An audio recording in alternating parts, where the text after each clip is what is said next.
I was required to take 3 additional subjects to my major discipline, mathematics, at UC Davis.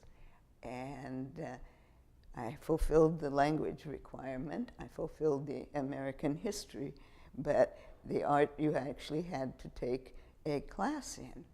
And so I asked my mathematics counselor to stick me in a period that would go between the calculus of variations and whatever other math class I had.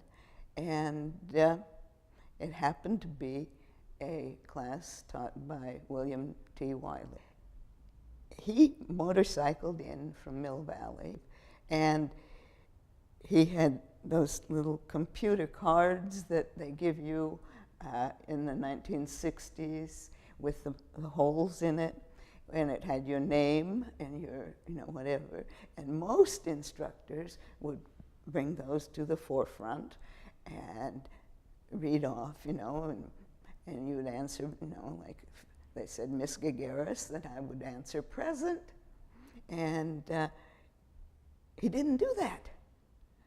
He put those cards in the bottom of his helmet, threw his gloves on top of them, his neck scarf, took off his leather jacket, and proceeded to walk around the room and gather up still life materials. Like if it had a cow's skull at one corner there, and a couple of bottles and a vase and some, cloth and this, that, and the other. We had, of course, dutifully gone to the student store and got our drawing pencils and our sketch pads. And he pointed at that and he said, well, guys, gather around and draw that. And he kind of exited for a while. And I'm just looking all around it. Oh gosh, there's the end of the cow's horn, and there's this, that, and the other. I'm drawing away. And he walked back in, and he kind of went around to each student.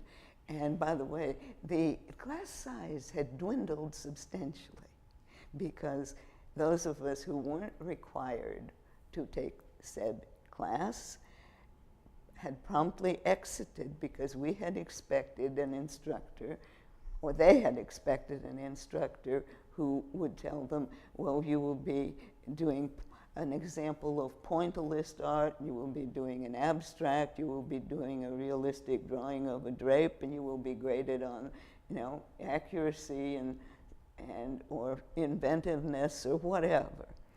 But since none of that happened, and I didn't know any better, I thought art classes were like this, and I, got all enthused. And he made very favorable comments that very first day.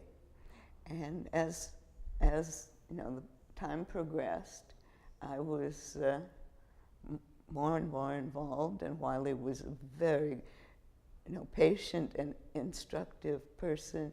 He would actually bring me books from his personal library. It was everything from Antonio Gaudi to James Ensor to Albert Pinkham Ryder to Clifford Still to Matisse. And so I gradually became late quite a number of times to the calculus of variation.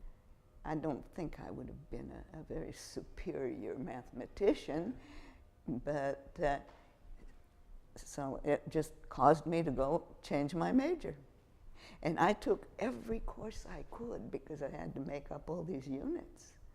And many, many people were just so wonderful and forthcoming, Bob Arneson, Wayne Thiebaud. I could do my painting and they would critique it. And occasionally we'd get a guy who would, put a drape and you draw that drape. I could draw a drape. It was just a very beautiful time at UC Davis because Dr. Richard Nelson had actually gone out and recruited people like Wiley and Tony DeLapp and just Elaine de Kooning, all these people kind of put in a very distinctive and different perspective for us students, and kind of put the University of California at Davis on the map. As a matter of fact, Bruce Nauman came specifically to study with Wiley. He also called my stuff icons. And actually, I think it's true. I mean, they are more icon than Bruce's kind of, surreal meditation. Anyway, we were just kind of this wild, bizarre bunch, and all the people would get together. One of the most special things was when Bob Arneson and Theo Giambruni did a bronze pour, and Peter Vandenberg would help. And it was just a time of ideas and styles being bandied about by kindred spirits, and not by, I'm the teacher, you're the lowly student type thing. And it was I didn't know what a special time I had hit there.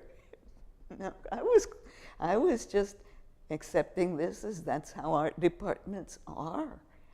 Later I learned that different places have different environments.